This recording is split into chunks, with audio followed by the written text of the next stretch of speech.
MSW Media. News with swearing. Daily beans, daily beans. Daily beans, daily beans. Hello, and welcome to the Daily Beans for Friday, October 13th, 2023. Today, the US and Qatar have agreed to stop Iran from tapping the $6 billion fund after the Hamas attack on Israel. Secretary of State Anthony Blinken speaks during his trip to the region. Senator Bob Menendez is hit with a superseding indictment for failing to register as a foreign agent. The special counsel probe into President Biden's handling of classified documents appears to be near an end. Donald Trump plans to return to New York in his civil trial. And Judge Aileen Cannon postpones the conflict of interest hearing for Walt Nauta. I'm Allison Gill. And I'm Dana Goldberg.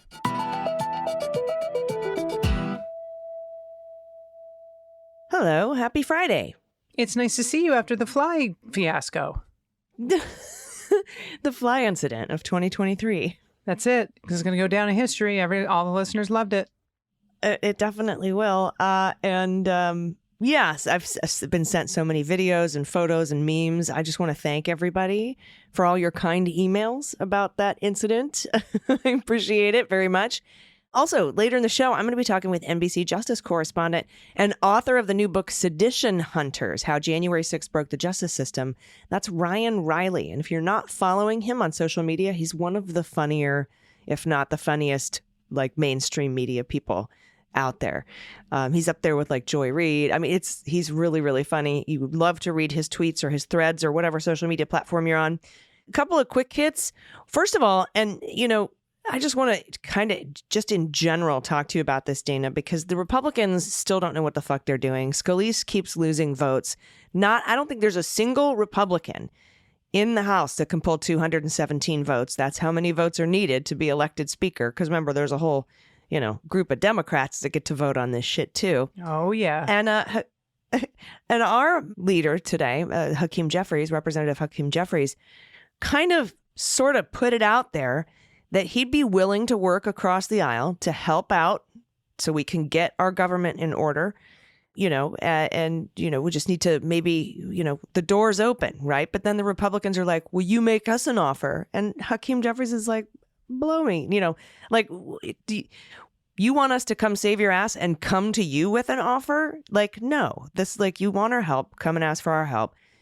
And it's just, it's interesting to think about the possibilities, right? Because there's about 18 Republicans in the House that are in districts Biden won. Yeah. And I would start with them and be like, would you guys be willing to vote for Hakeem Jeffries for Speaker of the House? I don't know that there's a single Republican that would. The other option is to find a Republican you can trust in the House and agreed that the Dems would vote for that person for speaker, and then you would only need 5 Republicans to vote for that person. And maybe you tie that to funding the government, funding Ukraine, funding Taiwan, funding Israel, and maybe go back to the budget Kevin McCarthy agreed to in May instead of a continuing resolution. Let's pass a budget together that does all of those things. There's another idea of bringing in an outside person who at least 5 Republicans would vote for, like perhaps Paul Ryan or, I can't, it's the possibilities, whatever. It's just something to open up your thoughts to. But, because we wouldn't work with McCarthy because he was untrustworthy. So the question becomes, is there anybody in the Republican House caucus there that we would feel comfortable trusting enough to do us our solid and pass our budgets and fund everything that we need to fund and get done after we've helped elect them speaker? You know what I mean?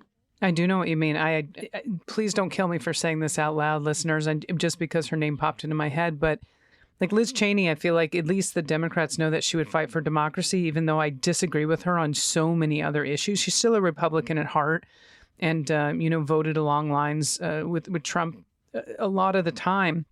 But she still cares about the democracy of the country, the safety of our country.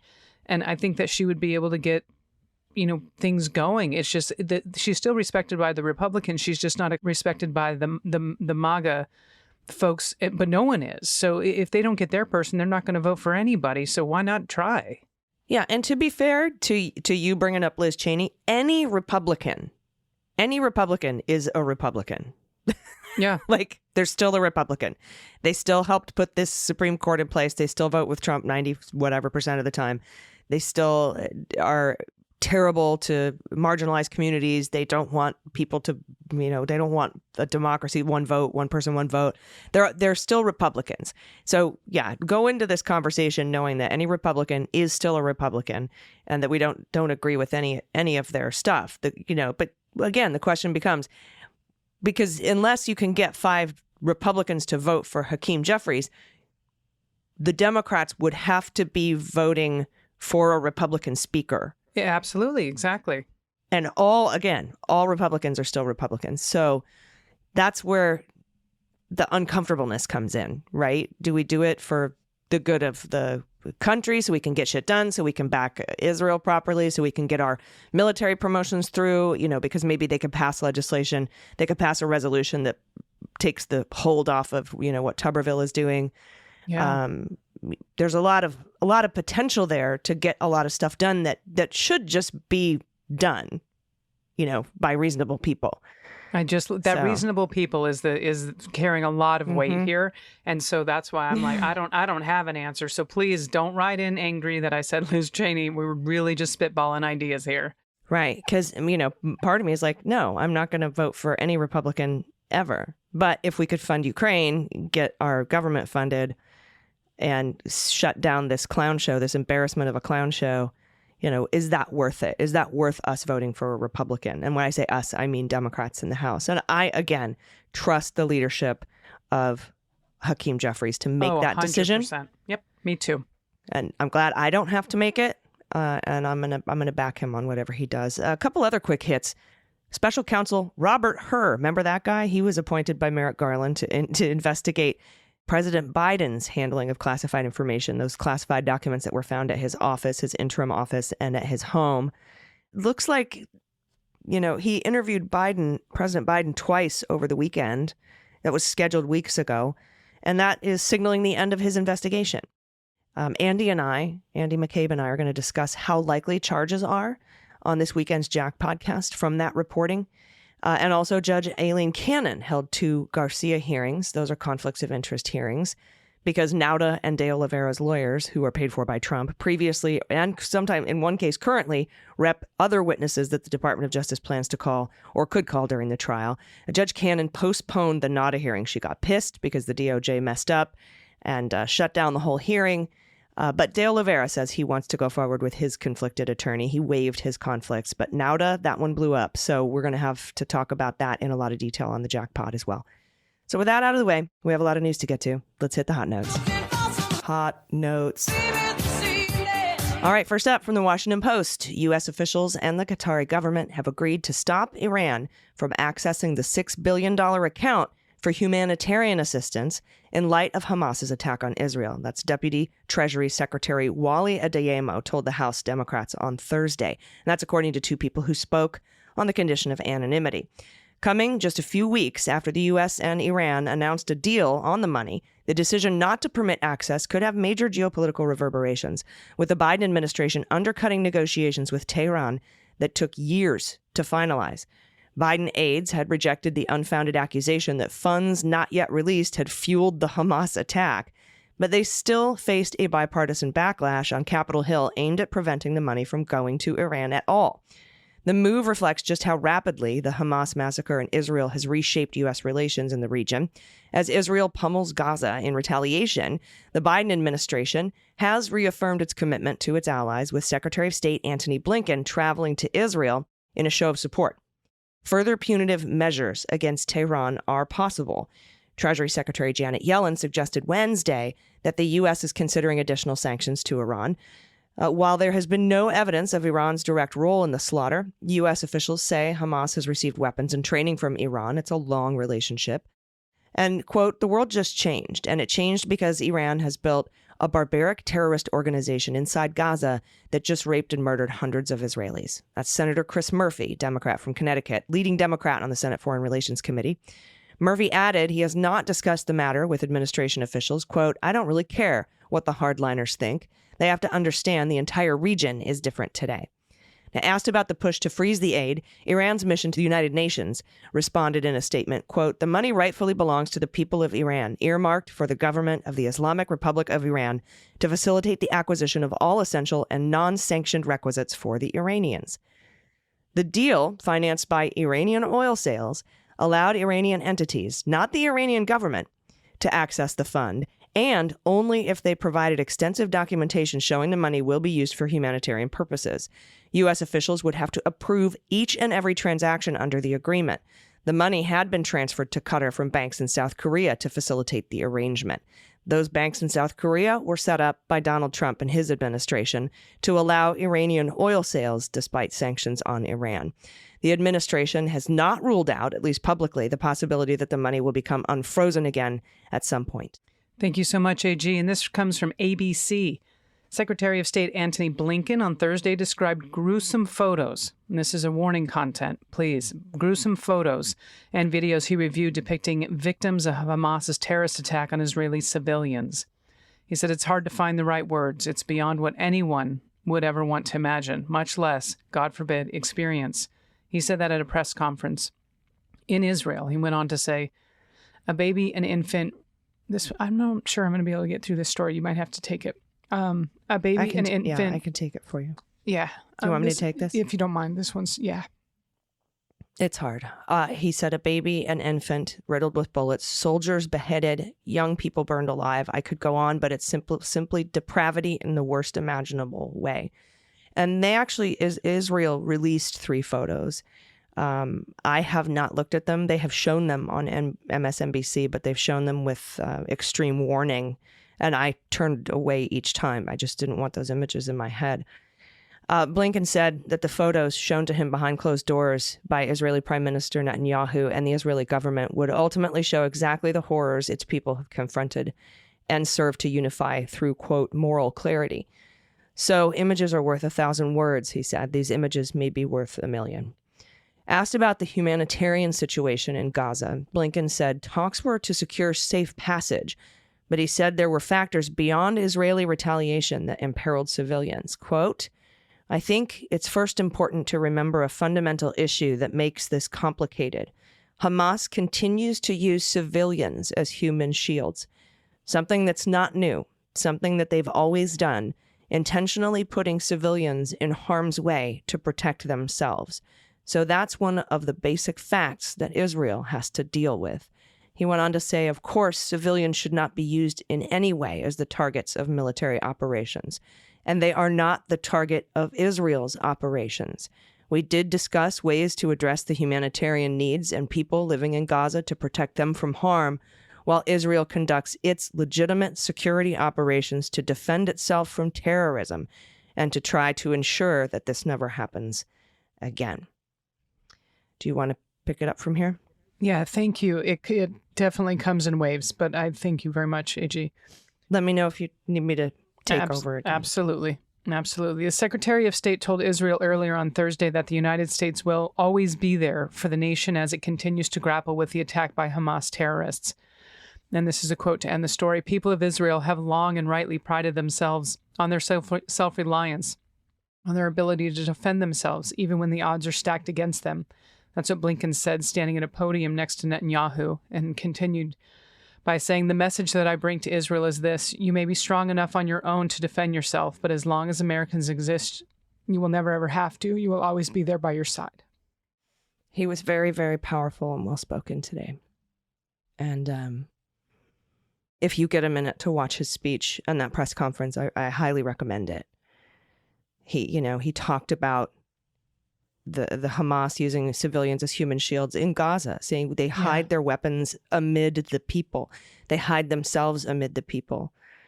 There was a very powerful graphic I saw, and it was Hamas on one side with a terrorist holding a gun with a baby carriage in front of him, facing an Israeli holding a gun with the baby carriage behind him. And that is the difference. It's one of them, is that the Israelis are trying to protect their children and civilians and the innocent, and Hamas is using them as shields. And as we said, this is very specifically Hamas, not the Palestinian people. This is a terrorist group. And so when we talk about that, please remember we are being very specific with this. Yeah. I mean, you would be liberating everyone from Hamas. Absolutely. And their terror. All right, we're going to switch gears. That was tough to get through. Thanks, Dana. I'm sorry. No, thank you. Next up, from Adam Klasfeld at The Messenger, there is a common theme in Donald Trump's itinerary when the former president plans to appear in New York State Supreme Court for his civil fraud trial. It usually means he has a deposition in another lawsuit. When he first stepped foot in court on October 2nd, Trump had been scheduled for a deposition in the then active $500 million civil lawsuit he filed against Michael Cohen in the Southern District of Florida. According to court documents, Trump's legal team persuaded a federal judge to postpone that deposition so he could attend each day of the very important first week of proceedings, and then left early and withdrew the lawsuit before the rescheduled date. As the Messenger exclusively reported on Thursday, Trump plans to return to New York City Courthouse next Tuesday, October 17th. Want to know why? That's the anticipated date of Cohen's testimony as one of the Attorney General's star witnesses against the former president in the civil fraud trial. Oh, and also, that's the day Trump is scheduled to sit for a deposition in Peter Strzok and Lisa Page's lawsuit. He's very busy. He's got a very, very full dance card. Very full dance card these days. I'm sorry, I can't be deposed for the Peter Strzok lawsuit. I have to be in court. I have to be in my trial. It's important. It's my trial. It's the perfect trial. Okay. So, we know the former president vilified Pete Strzok and Lisa Page after their work connected with the federal investigation into his 2016 campaign's ties with the Russian government. In 2019, Strzok and Page sued the Justice Department for releasing their private emails disparaging Trump, whose rage, they say, ultimately caused their wrongful termination. U.S. Court of Appeals for the D.C. Circuit on September 1st rejected the DOJ's request to block Trump's deposition, leading to a series of email exchanges, scheduling a date for it to take place that have since been entered into the court record. Quote, "We are confirmed for Tuesday, October 17th, 2023. That's what Trump's attorney David Warrington wrote in an email back on September 28th. Quote, "We have set aside the time from 1 to 4 p.m. for the 2-hour deposition." Warrington's note also said a room had been reserved. The location isn't publicly mentioned, and that room can accommodate 20 people. I will let everyone know what information the Secret Service needs from the people attending, as well as the directions for redacted at the given time. Pete Strzok declined to comment, and his attorney, Goldman, a former federal prosecutor who helped convict the Oklahoma City bomber, by the way, also didn't immediately respond for a request for comment. The Trump campaign also did not immediately respond to a request for comment. I've talked to Pete Strzok. He also isn't publicly commenting, but, give a listen to the Cleanup on Aisle 45 podcast for any information that we can share. All right. Thank you, AG. This last one's from Reuters. Prosecutors pursuing a corruption case against Bob Menendez on Thursday brought a new charge against the Democratic U.S. Senator, accusing him of engaging in a conspiracy to act as a foreign agent for the Egyptian government. The new charge was included in a revised indictment filed against the senator for New Jersey in federal court in Manhattan that includes 4 counts against Menendez. His trial on corruption charges will begin in May. Now, prosecutors have said that Menendez and his wife, Nadine, accepted gold bars and hundreds of thousands of dollars in exchange for using their influence to interfere with law enforcement probes of 3 New Jersey businessmen, as well as aid the Egyptian government. Now, the new indictment accuses the senator, until recently the chair, by the way, of the Senate Foreign Relations Committee, of taking actions from 2018 to 2022 on behalf of Egyptian military and intelligence officials without registering with the U.S. Department of Justice as a foreign agent. Under the Foreign Agents Registration Act, individuals must register with the department if they act as an agent of a foreign principal. Well, prosecutors have said that a co-defendant, Wael Hana, arranged meetings between the senator and Egyptian officials who pressed him to sign off on military aid. In return, the businessman put Nadine Menendez on the payroll of a company he controlled. Well, the new indictment said both Hana and Nadine Menendez communicated requests and directives from Egyptian officials to the senator. This is a quote, "The new allegation that Walt Nauta was part of a plot concocted over dinner to enlist Senator Menendez as an agent of the Egyptian government is as absurd as it is false." That's, of course, from Hana's lawyer, Lawrence Lustberg, and that was said in a statement. A lawyer for Menendez did not respond to a request for comment. The senator has resisted calls for his resignation and has pleaded not guilty. The prior charges against him, as have his wife, Hana, and their co-defendants, businessman Jose Iribe and Fred Dabes. Yeah. Now, if you're a patron of Cleanup on Aisle 45, Pete and I discussed this on the bonus episode this weekend. And we go into some pretty interesting spy shit, right? Because that photo that's in the indictment of them having dinner, where Nadine said, "What can the love of my life do for you today?" to Egyptian official number 2, that photo was taken from a nearby table at eye level, which looks like somebody surveilling them. And they also knew what she said, so they were also listening. So that is interesting because that could mean there might have been a FISA warrant or somebody, and that took place in 2019. And Pete even knows which steakhouse it is. So you don't want to miss that episode if you're a patron of Cleanup on Aisle 45. It's really good, and there's a lot of profanity. Love it. I know. He goes off this weekend. So my fellow cleanup patrons, you're going to love it. Oh, and by the way, I think I mentioned this during the last show, but not this Friday, but next Friday, it's going to be a combined happy hour for patrons, for the Beans and for Cleanup on Aisle 45. Pete will be there, so you can ask him questions. And, you know, the deposition is next week, and Trump will be in New York. So just a thought. It's a perfect storm of brilliance. Up next, I get to talk to Ryan Reilly, one of my favorite people, and we talk about his new book called Sedition Hunters. You can pre-order it right now wherever you get your books. It comes out this Tuesday. Stay tuned. We'll be right back. After these messages, we'll be right back. It's no surprise that newsmakers try to manipulate the audience. They want you to believe that they are the one holding the line and they'll use any trick they can to get you there. But don't let them fool you. Get unspun. I'm Amanda Sturgill.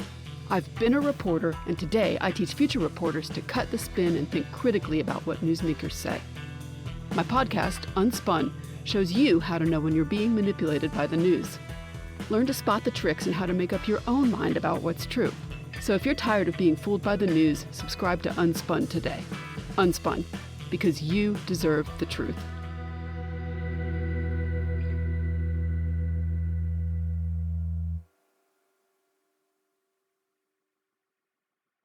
Hi, I'm Liz Winstead, I'm Moji Alawode L. and we're the hosts of Feminist Buzzkills, the only weekly podcast dedicated to keeping you informed while making you laugh as we all navigate this post-Roe v. Wade hellscape. The Supreme Court has declared that all of our uteri are just Airbnbs for the seat of the patriarchy. So every week we break down all the garbage news from that sketchy intersection of abortion and misogyny with the abortion providers and activists we need to be hearing from right now. Plus, we talk to your favorite comedians. Because face it, if your revolution doesn't have laughter, you're doing it wrong. Feminist Buzzkills drops Fridays wherever you get your podcasts. Listen, subscribe, join us on Patreon, because when BS is poppin', we pop off.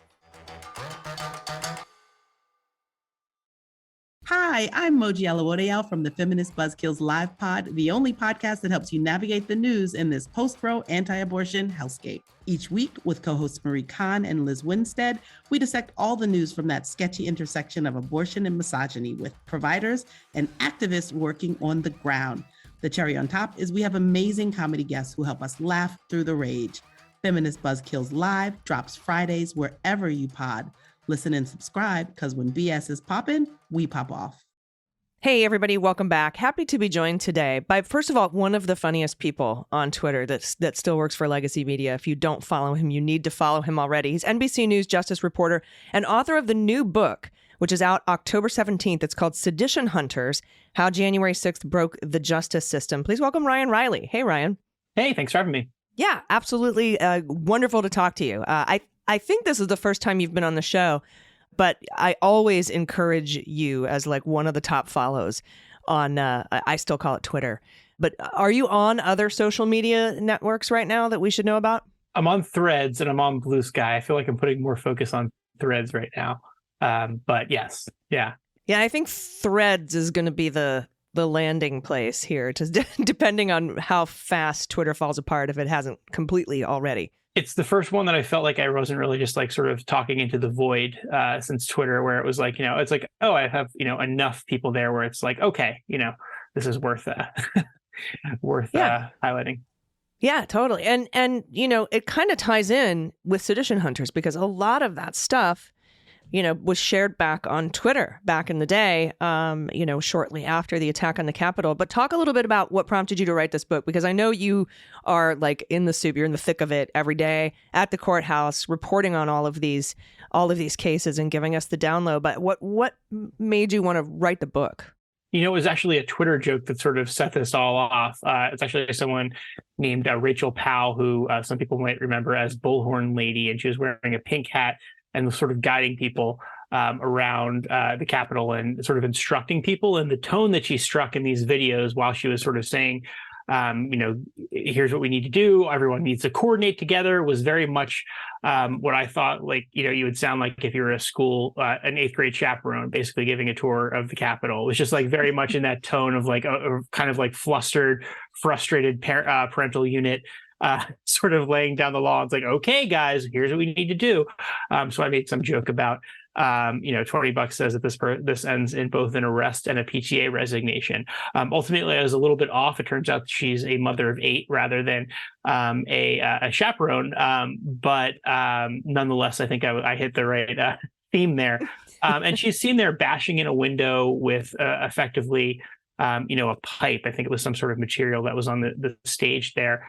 And I ended up getting a message from a handle known as Deep State Dogs. And they said that, hey, we've identified this person.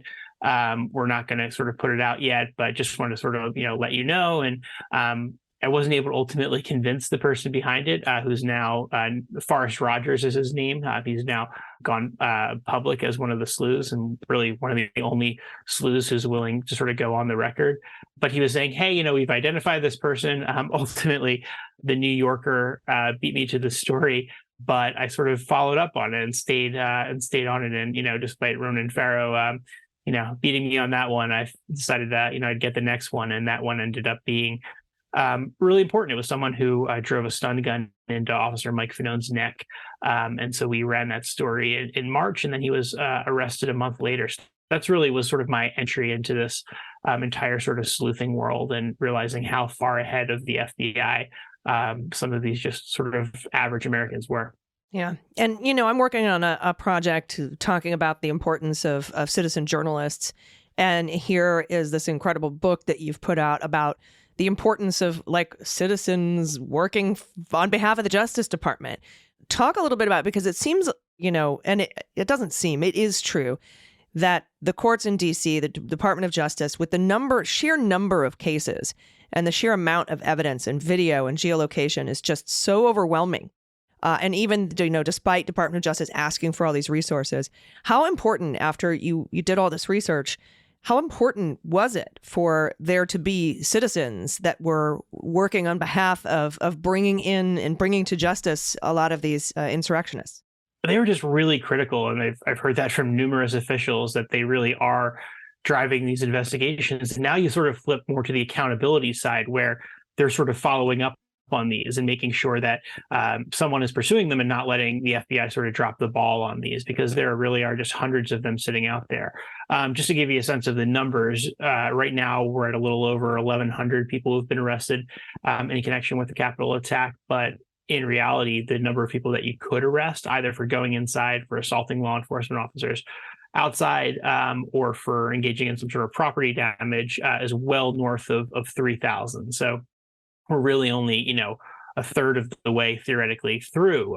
But the statute of limitations, on the other hand, is 5 years, and we're far past the halfway mark at this point. We're, to just really lean into the, I guess, sports metaphor, we're deep into the third quarter really at this point, because you need to get these cases going before that 5-year statute of limitations hits in early 2026. And really, it could be a lot sooner, theoretically, if Trump gets elected. Obviously, all this is sort of, goes out the window, and suddenly all of these cases are just sort of set by the wayside. So the notion that you have hundreds of cases out there of people who have been identified, who many of whom, over 100 of whom are currently photographed or their photos are featured on the FBI's Capitol Violence webpage, many of them for assaulting officers who still haven't been arrested, I think is something that the sleuths are really grinding these cases out and making sure that they're holding the FBI accountable here, because they've really handed these cases to them on a silver platter. And I think that it really, I've covered the FBI for, 12-ish years, 13 years. Mm-hmm. And, I never had this sort of completely Hollywood image of them. When I remember going there as a young reporter and getting, more sort of The Office vibes than CSI vibes. And I think that, it really has shattered that Hollywood idea of what the FBI was. And I just think they're really just sort of behind the times on a lot of tech stuff. And there's a lot of reasons for that. One of which is that it's tough to really recruit technologically skilled individuals unless they have a really mission-driven purpose, just because, the salaries, Silicon Valley can blow them out of the water on. Yeah, and you can smoke weed. Yeah, that's actually, yes. I mean, it's actually a huge thing, right? Like, you have to pause and you have to pause 3 years ahead of when you would think about joining the FBI. They've relaxed it a little bit from what it was before, where I think there was a certain number of times you have allowed to have smoked weed. But yeah, that's a huge obstacle, I think, for the Bureau to sort of keep up with the 21st century here. And it's an ongoing theme, really, for the FBI that we've seen, going back decades now, really. It sort of jumped out to me that you could theoretically have joined the FBI right after September 11th, and you would be at retirement age at this point, because you need your 20 years. So that's, an entire turnover of special agents there. And, we're still in this situation where they're just really kind of trying to play catch up on a lot of these technological innovations. Now, how do you think the previous administration's attacks on the intelligence community and the FBI also specifically, and the calls now to defund the FBI, do you think that chills their ability to do their work? Because, we've seen a lot of hesitation almost from these agencies because of, they have Jim Comey whiplash, I guess. Did you see that when you were putting together this book? Definitely. I mean, there's definitely a contingent of FBI employees who are sympathetic, and that's a former FBI employee put that in an email to a top FBI official right after the attack, saying that, listen, a lot of people within the FBI are somewhat sympathetic to the people who stormed the Capitol and don't understand the difference between, stopping the peaceful transfer of power and, your local CVS getting, looted during a riot, and sort of think that those two things are comparable in some way. And I think that, that is part of the issue, but I think that, you think about this idea of, there was no joint memo between the FBI and DHS, the Department of Homeland Security, ahead of the January 6th attack. And you put yourself in someone's shoes like that, and you're like, okay, it's about to sort of be over, our long national nightmare, right? You're going to get through this, and Joe Biden's going to be in office. Who wants to put their name on a document that could be leaked and very quickly makes its way into the media, saying that the president's rally that he's planning on holding is a threat to national security? Nobody wants to do that, and I think that that's why we really didn't see as much documentation or some sort of really grouping together a lot of the intel that was just openly available to everyone on the internet, and some of which was actively sent to the FBI and was in the FBI systems. But there's no one sort of piecing together that puzzle or considering what role Trump could play in sort of organizing a lot of this activity. I just actually, this part of it's in the book, but the full context didn't make it, because I actually just got the FOIA back a couple of weeks ago. But there was this memo that they laid out, sort of looking through these scenarios that could happen after what they called the disputed election. And, their most likely scenario that they sort of gamed out was that, oh yeah, people will be determined to do something, but, they're too disorganized and we're too good, right? Like it was like, that's that red cell thing, right? I think we reported on that on the show about your reporting on the red cell memo. That's right. Yeah. And like that, and that was obviously it, and we don't know the entire memo because they redacted it so heavily, but it's not as though they were like, well, Donald Trump could, they were putting this together a couple of weeks after Donald Trump told the Proud Boys to stand back and stand by. And but it would have been really dicey to have laid out in a memo, well, what could Donald Trump do here if he wanted to? And, let's look at his past behavior. I mean, that gets into really dicey territory because the FBI is, of course, part of the executive branch. And when you're speculating on the future actions of the sitting president, that's just a bunch of flags go up and nobody wants to touch that. It's really tricky territory to get into.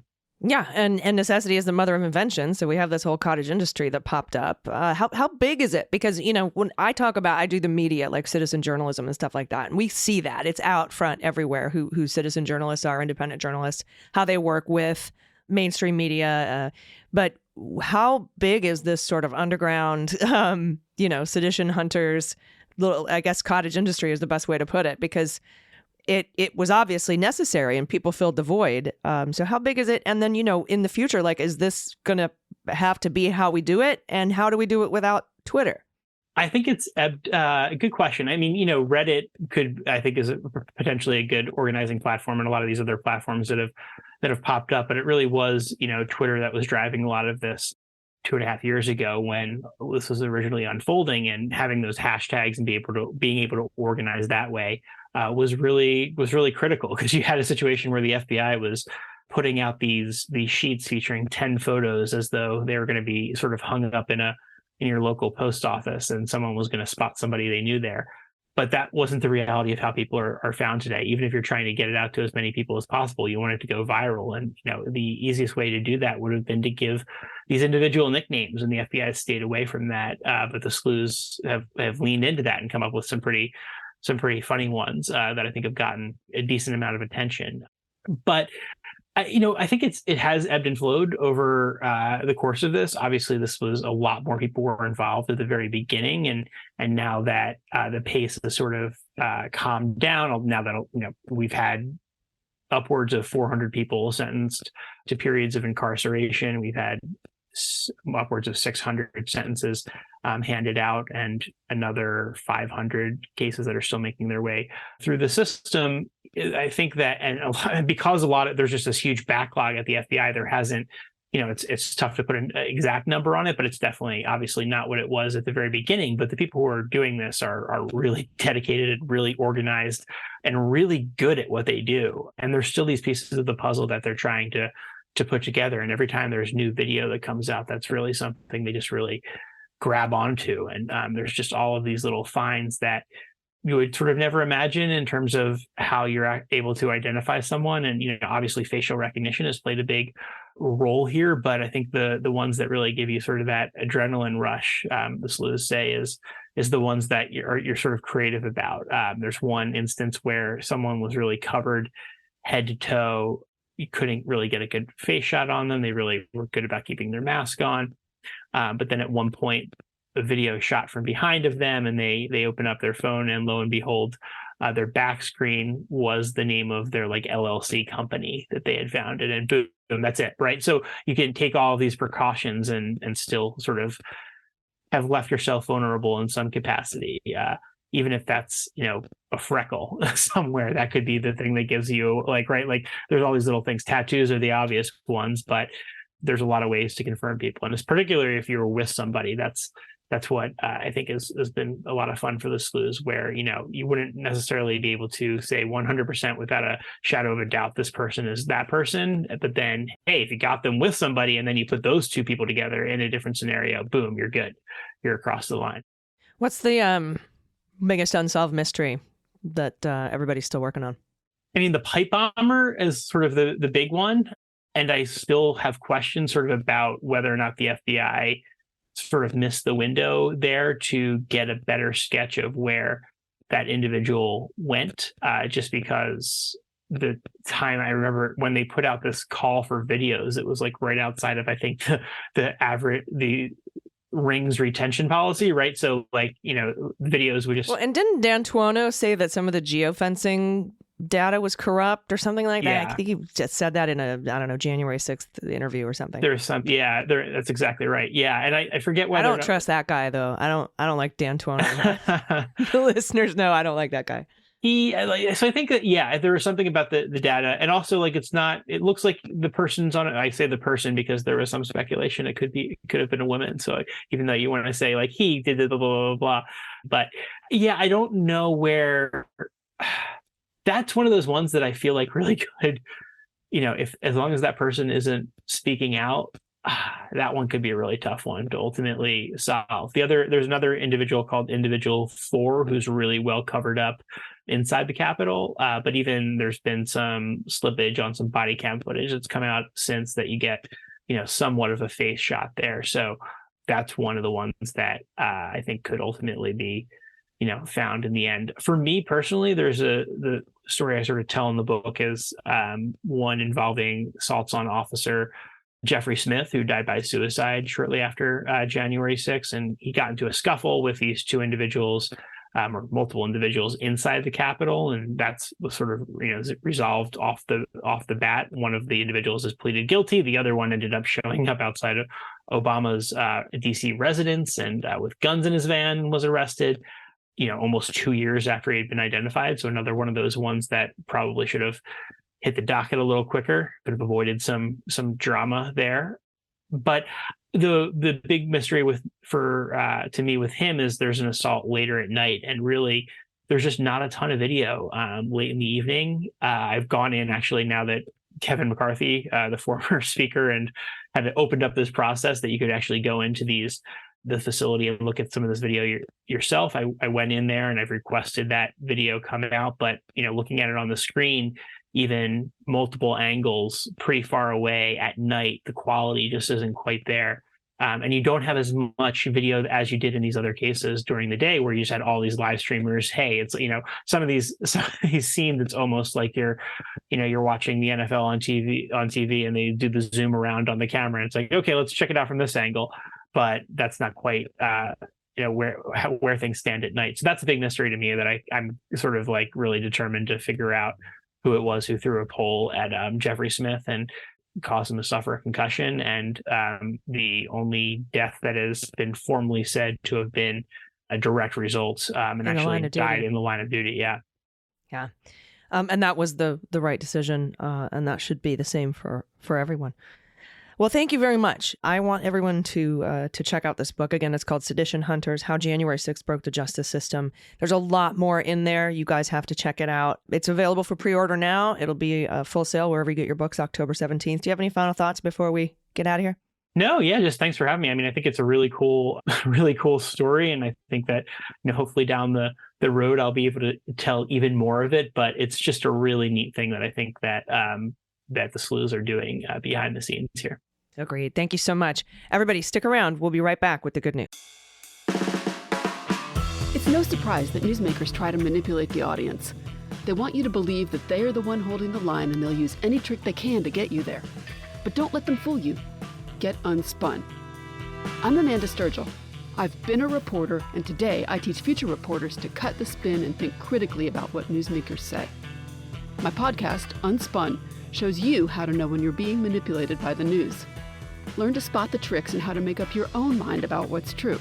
So if you're tired of being fooled by the news, subscribe to Unspun today. Unspun, because you deserve the truth.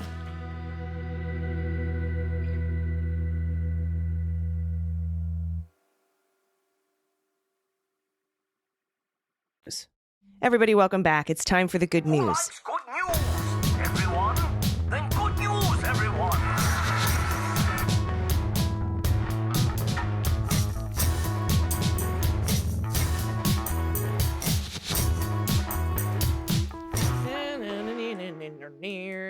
Good news, good news. And if you have any good news, confessions, corrections, shout out to a loved one or yourself or a small business in your area or an adoptable pet in your area, or you want to tell us what your dissertation or thesis title was, I love those. A whoopee story, blankie story, stuffed animal story, something that's been in your life, some talisman you've had for a long time. I want to hear about that. Anything at all you want to send us, frog orgies, baby pictures, whatever it is, send it to us at dailybeanspod.com and click on contact. We could use all of the good news we can get right now. Oh, we definitely can. So please send that to us. Mm-hmm. All right, first up from Peter, no pronouns. Hello, Beans Queens. I was listening to your podcast this morning and heard the buzzing noise, thinking, what the fuck? It was after that, but Allison declared she had swallowed a bug and invited stories of the same. I actually have 2 stories. Many years ago, at a family barbecue, my father was sitting back in a lawn chair, dozing, and a moth landed on his mouth. And as he was inhaling, he woke up coughing and had to wipe the gray dust-like scales from the moth wings off of his mouth. The second one involved myself. I was on a camping trip with a medieval recreation group. Awesome, Peter. And were you drinking your flagon of ale? And was visiting the campsite of some group members from Saskatchewan one chilly September morning. They offered me some hot cider, which I received in a metal mug. Yum. While speaking to my newfound friends and sipping my cider, I felt something buzzing on my lips. In reaction, I bit down. I felt a sting inside my lip and spit out half a wasp. Okay, I didn't actually swallow, but it was a close call.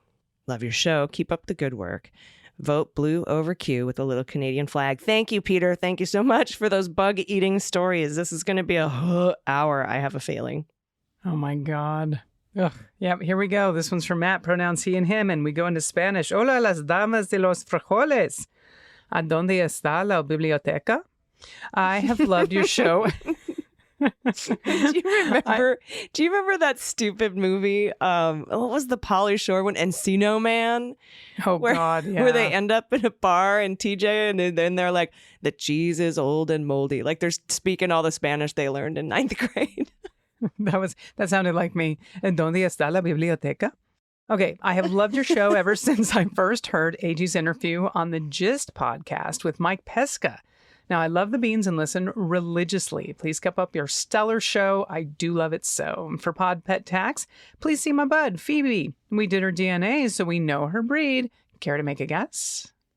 Oh, my gosh. Say there is some Lhasa Apso in there, and maybe she looks long. Is there a wiener dog?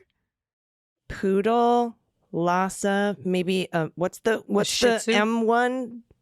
What's the M1 with that's all white? Maltese, maybe? Yeah, maybe a little Shih Tzu. The M1. What do we have here? This. Lhasa Apso, Shih Tzu, Bichon Frise, and Maltese. We got 3 out of 4. A little bit of Chihuahua. That shit is everywhere. Oh man, amazing. We did. Yeah. High five. That's a C. That's good. That's better than we usually do. I know, seriously. Next up from Bean, pronoun she and her, lifelong Bean here, and newish subscriber to the Daily Beans. For good news, I wanted to share my beloved dog, 89. Feel free to wet the mutt. 89 is a never nude. She has an extensive wardrobe that includes shirts, sweaters, coats, and dresses, but also extends to pajamas, jumpsuits, swimsuits, and shoes when outside. Halloween, however, is truly her time to shine. I'm an amateur installation artist. Oh, very cool. And so we often compete in the Tompkins Square Park and Washington Square Park Halloween dog parades in New York City with handmade costumes and corresponding floats. Okay, so you're an expert, Bean. In 2021, we won our category and placed 3rd overall with a costume and float inspired by the official portrait of Barack Obama by Kehinde Wiley, which we dubbed Bark Obama by Kehinde Woofy. Oh my goodness. Thought you might enjoy that costume in particular. But to see all of her costumes and more, feel free to check out her Instagram at dognamed89. Other costume highlights include Frida Kahlo, Hello Kitty, and Elton John. Thanks to you both for keeping us informed and for amplifying the good news. I hope our contribution brings some joy back to you and those sharers of good news that have come before us. Sending good thoughts and wishes for peace. Oh, Bean, thank you. Oh my God. Look at this dog. Oh, and look at the portrait. That is so cute. The watch. He's even got his watch on. It's a nice pinstripe watch. That is so adorable. Though, you know what you forgot? You know what you left out, Bean? Why is the dog named 89? That's my question. Oh, there you go. I don't think it was in there. Dog named 89. No. We'll get an answer for that. Hope so. All right. This next one's from Chris, pronoun she and her. Hello, ladies. I fully love listening to you daily. I love all the shout outs from fellow listeners, too. I have an update. Kirk Bangstad. Bangstad? Now I'm going to need a correction on Bangstad. Owner of Minocqua Brewing Company, NBC, has had a win. Oh, boy. Here we go. Oneida? Oh, like Oneida Fries. Got it. Okay. Oneida County Zoning Board finally approved the beer garden for NBC. Now, Kirk has been promoting progressive values in the red part of Wisconsin Northwoods. The NBC has a super PAC and is preparing to sue the state of Wisconsin regarding the school voucher program. He talks about it on his podcast called Up North Podcast. Also, my PhD dissertation was titled Synthesis and Study of Dendrimers Containing Non-Conjugated Charge Transferring Repeat Units. UMass 2006. Boom. Now, as pet tax, here's the youngest of my 3 dogs. Zori is the best lap dog, but is a monster to anyone who comes up to the house. She likes a good bed, so I thought I would try a baby bouncer. She loves it. Cheers. Oh my God, there's a dog with a baby bouncer. I love it. That's the cutest thing. All right, but synthesis and study of dendrimers containing non-conjugated charge transferring repeat units. If I bet if I knew what a dendrimer was, I would probably. We need to look it up. Let's see. Define dendrimer. It's a synthetic polymer with a structure of repeatedly branching chains, typically forming spherical macromolecules. Well, duh. I mean, everybody knows that. Oh, so synthesis and study of dendrimers containing non-conjugated charge transferring repeat units. Okay, cool.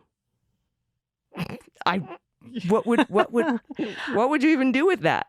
I'm so impressed by some of I really am impressed by our listeners. Like, I know there's a lot of smart people out there, but like, I got a degree in physical education and I'm a professional clown, and you guys are like, I'm doing the dendrimers of the right. I'm like, okay, don't know what any of that means, but hey, maybe they're afraid to stand up in front of people and tell jokes, so maybe that's my superpower. I thought conjugating was something with languages. See, I'm very limited in my knowledge, but it sounds cool. It sounds like materials. It kind of reminds me of my materials class in nuclear power school when we talked about interstitial point defects in hardened steel and how that impacts the ductility, toughness, etc. I'm sorry, AG. I totally fell asleep on my end. I don't know what you just said. You know what? Let's move on to the next one. But it sounds fascinating, and congratulations on your PhD. All right, up next from Anonymous, pronoun she and her. Hello, Beans team. At nearly 45, it's my birthday this Friday the 13th, by the way. Happy birthday, Anonymous. I am back in school pursuing my psychology degree. I love helping people, but like many women, I have historically failed to get paid for it. Well, no more. Ahead of me is a career that not only helps others, but like therapy and the Daily Beans, psychology also helps me make sense of the wider world. I hope to choose a dissertation subject worthy of another Beans submission. Well, maybe you should check out the dendrimers and the non-conjugated, Last night I was studying. By the way, I'm not making fun of your dissertation, Chris. I'm so fascinated by it. I'm going to have to look up each and every one of those words on the internet later to see if I can make sense of it. Last night, I was studying logical fallacies. Oh, those are fun. After years of learning from your podcast what disinformation looks like, I found it second nature to determine which fallacy was at play. I thought a fun and educational game for your listeners, especially those of us still braving the Twitter cesspool, would be to name the logical fallacy anytime a fascist post pops up in their timeline. I am imagining Leguminati racing to be the first to type post hoc, ad hominem, or false dilemma, with bonus points if they can determine whether the argument is inductive or deductive, valid or not valid, or sound or not sound. Of course, it's an automatic win if you ratio the original post. I like this. Dana, with you in mind, the attached photos of my new 9-year-old daughter who came into the world with a smile on her face, laughs in her sleep, and has grown to be the kind of kid who high-fives the sky because being alive is amazing, even when there are mosquitoes. Since Allison inclusively mentions cocktails and mocktails, I wanted to send a shout-out to a local women-owned business here in Eugene, Oregon. High Street Tonics is a non-alcoholic speakeasy and bottle shop tucked away inside another woman-owned business called Bumble Boutique, a gorgeous vintage clothing and gift shop. God, that sounds rad. The owner, Sherry, is doing some groundbreaking work with mocktails. If you're local or perhaps visiting the annual solar eclipse on October 14th, you need to try Sherry's signature mocktails. Check them out at highstreettonics.com. Cheers to the Beans team for breaking the strongholds of disinformation and trauma in a fun and entertaining way. Look at this baby that looks like an adult, like a little bit of an adult in a tiny little body. And so happy. Oh, and look at that beautiful photo. Oh, so High-fiving the sky. Sweet. Oh, that makes my heart sing. I know, me too. I got butterflies. I know. I love tiny little babies that look like old men or old women. One of my very best friends in the world and her wife just had a baby, and he came early. And I just got a picture today. And basically she said, turn him vertical and he could be head of finance at Chase Manhattan Bank. He looks like a 55-year-old man. Oh, he does. He's so cute, though. And it's so great when people know they've got a baby that looks like a grown person, and then they dress them in like a suit or something. And, it's so adorable. I do believe that I have some poetry to read. All right, this is from the Limerick. I love that. No pronouns given. So I get to read poetry. Now, dear Beans Queens, The Fly, that might be one of the most memorable episodes ever. I've been listening since the kitchen table days and finally found the motivation to write in. Here you go. AG and DG, an ode to AG and The Fly. Allison sat in her podcast chair with grace, poise, and so much fucking flair. The headlines were heavy, the stories quite blue, and she was ready to share them anew. But as she began to deliver the truth, a pesky fly decided to join the crew. It buzzed around her head, then to her surprise, darted right into her mouth. Oh, how time flies! She gagged and she sputtered, her face turned quite red, then came out a fuck, or maybe two, it's been said. The pod kept on rolling. Dana looked on in shock as Allison coughed and her heels did knock.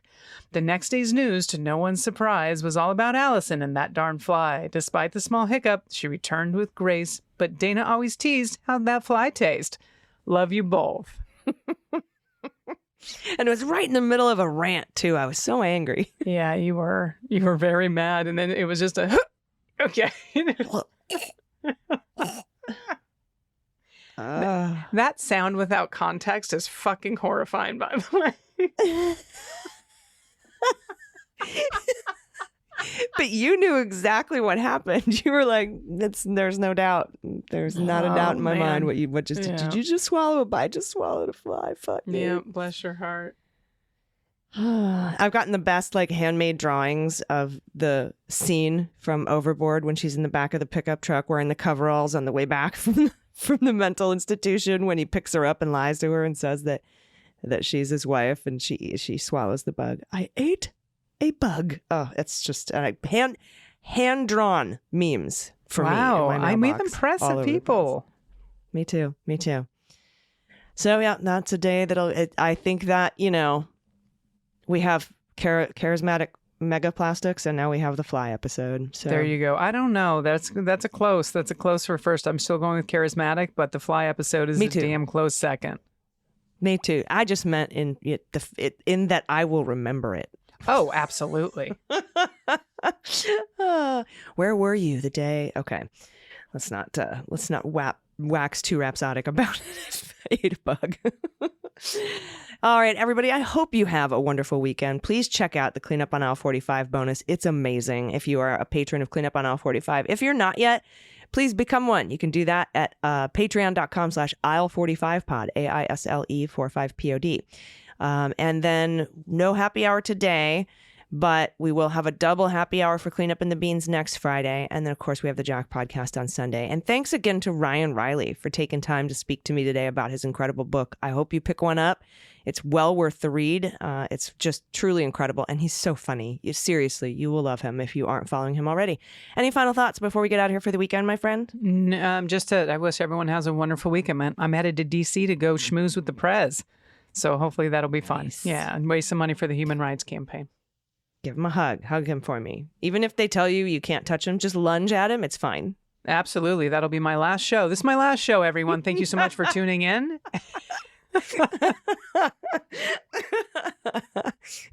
Overt ways to get rid of Dana. That's right. Go hug the president. Excuse me? just hug him. Just go for it. Yeah, he loves love. He's a nice guy. He's a hugger.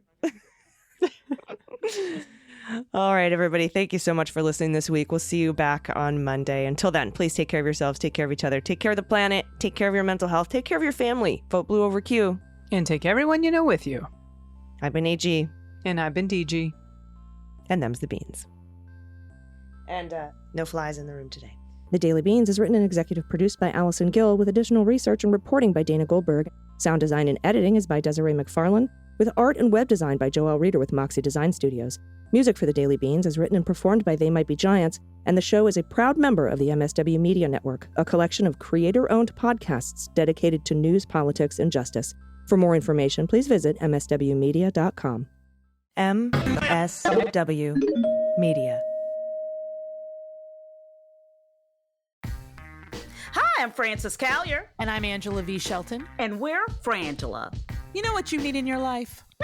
The Final Word podcast. Yes, you do. That's right. It is the final word on all things political and pop cultural. Where we make real news real funny. Where we inspire you so you can #resist. Subscribe and get a new episode of the Final Word podcast each week. It's the news we think you need to hear. That's right. We think you need to hear it.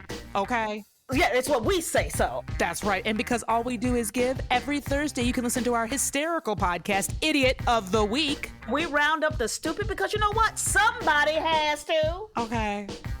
All we do is give.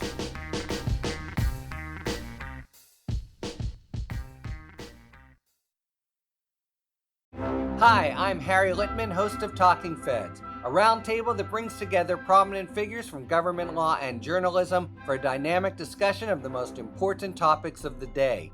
Each Monday, I'm joined by a slate of Feds favorites and new voices to break down the headlines and give the insider's view of what's going on in Washington and beyond.